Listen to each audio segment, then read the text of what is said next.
Hello, my name's Tony, and it's my duty during this short video to tell you all about common communication problems that are losing you money right now that you are probably completely unaware of. Now, I guess the first thing to ask yourself is, have you ever had the experience of being misunderstood? Nearly everyone has, at one time or another. The point here is that if we can understand why this happened, we can make sure it does not happen again. Now, this is the science bit, so stay with me. All human experience is subjective, depending on the person. As humans, you and I have 5 ways of experiencing the world.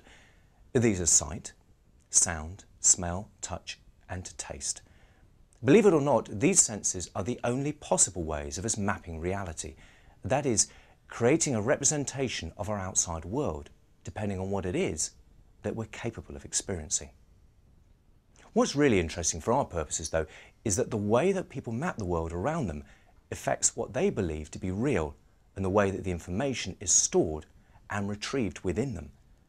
Let's give you an example so you can see what I mean. I said that humans only have 5 senses.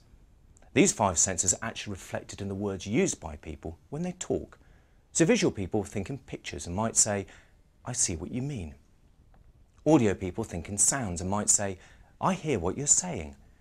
The other 3 senses are usually bundled together and consist of some interesting jargon words, but you can ignore those if you like. Firstly, kinesthetic people think in feelings and would say something like, "That feels right," or "I get it." So there's an emphasis on physicality. Olfactory people think in smells, and gustatory people think in tastes. So someone might smell a rat or be left with a bitter taste in the mouth. That kind of thing. As I said, the last 3, kinesthetics, olfactory and gustatory, or feelings, smells and tastes, are all put into the same kinesthetic or physical bundle.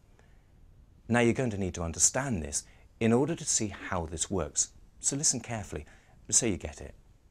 Because everyone has their own preference as to which of these representation systems works best for them. There is a bit of an issue in making sure that we communicate in a way that will allow good transfer of knowledge. By using the NetShine platform, you can avoid communication issues and increase your profit by up to 900%.